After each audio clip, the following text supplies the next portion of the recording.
Bonjour à toutes et à tous, bienvenue dans cette nouvelle vidéo où je vais essayer de vous conseiller en lecture. Mais avant toute chose, deux infos. La première, c'est que la FNAC met à disposition 500 titres de livres qui sont gratuitement téléchargeables. Ça va du roman jusqu'au documentaire. Tout le monde devrait pouvoir y trouver un peu midi à sa porte. La deuxième info, c'est que si vous souhaitez visiter un musée, ce qui évidemment à l'heure actuelle est tout à fait impossible, vous allez pouvoir le faire virtuellement dans votre canapé installé confortablement.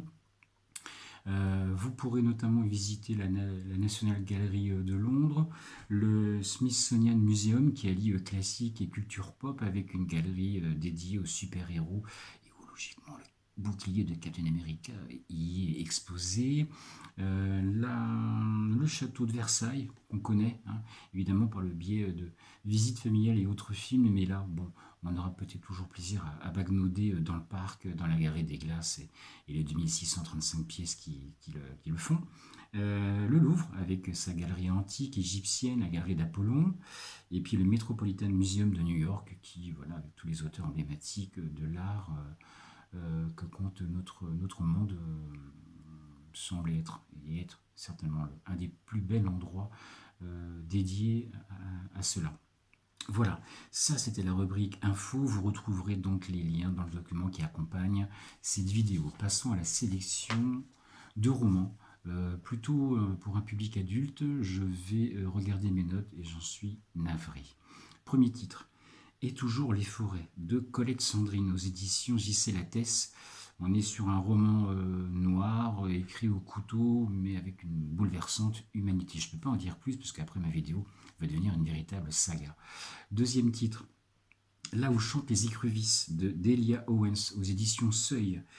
On est sur un livre qui va logiquement illuminer vos journées, ce qui pour le coup ne serait pas du luxe, quelque part, à l'heure actuelle. Troisième titre, Le chant de nos filles, de Deb Spera, aux éditions Charleston. Là, on est sur un fascinant conte sudiste. C'est l'histoire de trois femmes à la croisée des chemins. Je peux pas en dire plus. Un peu de musique aussi. Allez, on est fou. Le dernier album de Pet Shop Boys qui s'intitule Hotspot chez X2 Recording.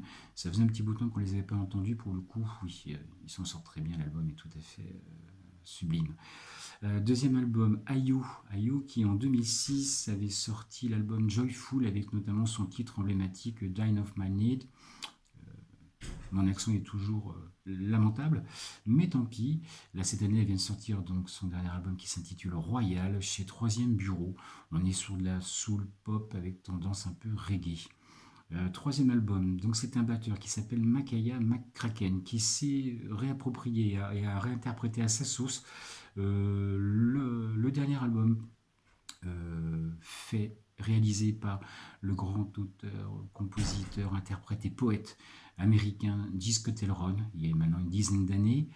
Cet album-là donc s'appelle Real New Again chez XL Recording. Makaya McCraven essaye à sa sauce de remettre un petit peu au goût du jour l'œuvre emblématique, poétique et comment dirais-je, contestataire de ce grand auteur qui était Gisco Ron. Voilà, ça c'est un petit peu pour les références. Avant de nous quitter, je vous soumets une petite charade. Allez, on est fou. Une charade, plutôt pour les grands. Mais vous inquiétez pas, j'ai comme l'impression que je vous refais une autre vidéo avec une histoire et là une charade plutôt pour les plus jeunes.